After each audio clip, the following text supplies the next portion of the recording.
నమస్తే, welcome to I news. రైతులకు 2 లక్షల రుణమాఫీ అంశం తెలంగాణ రాజకీయాలను వేడెక్కించింది.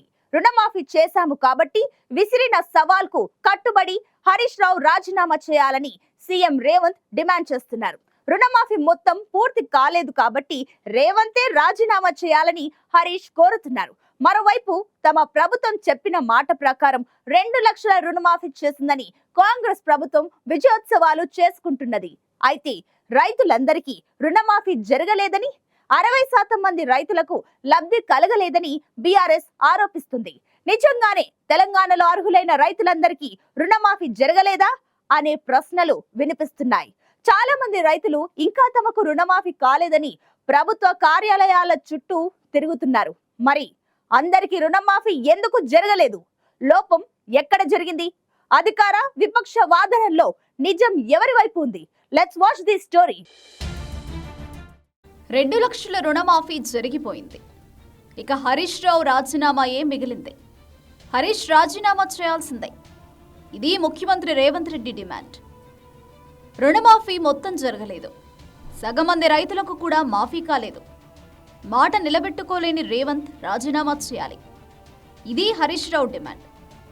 రుణమాఫీపై సవాళ్లు ప్రతి సవాళ్లు, డిమాండ్లు ప్రతి డిమాండ్లు, విమర్శలు ప్రతి విమర్శలతో తెలంగాణ రాజకీయం రంజుగా మారింది.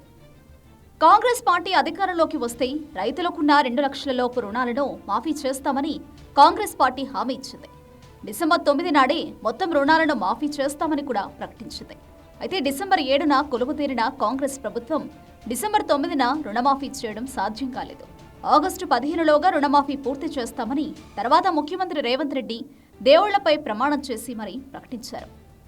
ఆగస్టు 15లోగా రుణమాఫీ మొత్తం పూర్తి చేయడంతో పాటు ఇచ్చిన హామీలన్నీ నెరవేరిస్తే తన పదవికి రాజీనామా చేస్తానని మాజీ మంత్రి హరీష్ రావు సవాల్ చేశారు. ఈ సవాల్ను స్వీకరిస్తున్నట్లు కూడా ముఖ్యమంత్రి రేవంత్ రెడ్డి ప్రకటించారు. తీరా గడువైన ఆగస్టు 15 వచ్చింది, పోయింది. రుణమాఫీ జరిగింది. 22 లక్షల మందికి చెందిన మొత్తం 17,000 రుణాలు మాఫీ అయ్యాయి.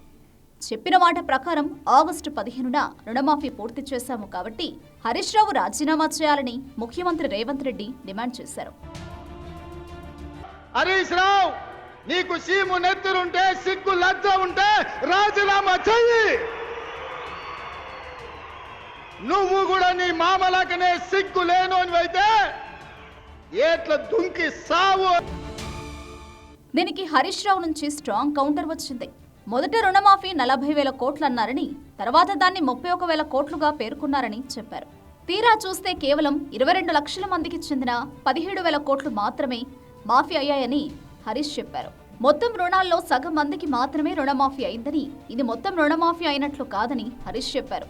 చెప్పిన మాట ప్రకారం రుణమాఫీ మొత్తం చేయలేకపోయారు కాబట్టి రేవంత్ రాజీనామా చేయాలని హరీష్ డిమాండ్ చేశారు. రాష్ట్రంలో 31,000 కోట్లు రుణమాఫీ చేయవలసి ఉందని, 47 లక్షల మంది రైతులకు చేస్తామని స్వయంగా ముఖ్యమంత్రి చెప్పిండు.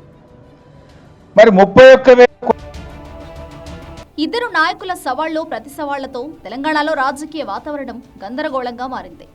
ఎవరి వాదనలో నిజముంది అనే విషయంపై ఆసక్తికరమైన చర్చ జరుగుతోంది. వాస్తవానికి తెలంగాణలోని రైతులందరికీ రుణమాఫీ జరగలేదనే వార్తలే ఎక్కువ వస్తున్నాయి. మొదట 1,00,000 లోపు రుణాలున్న వారికి, తర్వాత 1,50,000 లోపు రుణాలున్న వారికి, ఆగస్టు 15 నాడు 2 లక్షల లోపు రుణాలున్న వారికి మాఫీ చేశామని కాంగ్రెస్ ప్రభుత్వం ప్రకటించింది. అయితే చాలా మంది రైతులు తమకింకా రుణాలు మాఫీ కాలేదని కార్యాలయాల చుట్టూ రైతులు తిరుగుతున్నారు. వివిధ రకాల సాంకేతిక కారణాల వల్ల మాత్రమే కొందరికి రుణమాఫీ జరగలేదని, ప్రభుత్వాన్ని సంప్రదిస్తే తప్పక రుణమాఫీ చేస్తామని ప్రభుత్వం ఆప్షన్ ఇచ్చింది.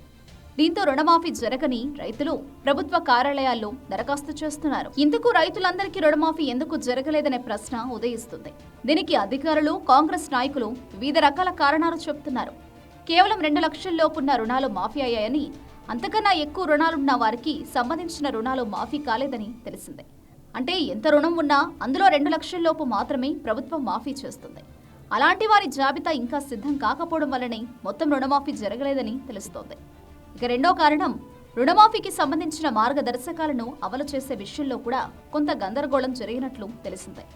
2 లక్షల రుణాలను ఒక కుటుంబం మొత్తానికి వర్తింపజేశారు. ఒక కుటుంబంలో ఎక్కువ మంది రైతులుంటే వారి వివరాలన్నీ తీసుకుని మొత్తం రుణం ఎంత, అందులో మాఫీ చేయాల్సింది ఎంత, అనే లెక్కలు తీయడంలో జాప్యం జరిగిందని అధికారులు చెబుతున్నారు.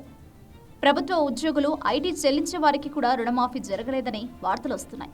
మొత్తంగా చూస్తే వివిధ కారణాల వల్ల చాలా మంది రైతులకు రుణమాఫీ జరగలేదు. సాంకేతిక కారణాల వల్ల మాత్రమే కొందరికి రుణమాఫీ జరగలేదని, ప్రభుత్వ ఉద్దేశం మాత్రం అందరికీ రుణమాఫీ చేయడమే అని కాంగ్రెస్ నాయకులు చెబుతున్నారు. కాస్త ఆలస్యమైనా సరే అందరికీ న్యాయం చేస్తామని హామీ ఇస్తున్నారు. కానీ బీఆర్ఎస్ విమర్శ మాత్రం మరోలా ఉంది. సగం మందికి మాత్రమే రుణమాఫీ చేసి చేతులు దులుపుకోవడానికి ప్రభుత్వం ప్రయత్నిస్తోందని ఆరోపిస్తుంది. ఆగస్టు 15లోగా రైతులందరికీ రుణమాఫీ చేస్తామని ప్రకటించి మోసగించారని, దేవుళ్లపై ఒట్టేసి వారిని మోసం చేశారని బీఆర్ఎస్ నేత హరీష్ రావు విమర్శిస్తున్నారు. సీఎం చేసిన ప్రమాణాల వల్ల దేవుళ్లకు తెలంగాణపై కోపం రాకుండా వారిని వేడుకోవడానికి దేవాలయాల యాత్రకు హరీష్ సిద్ధమయ్యారు.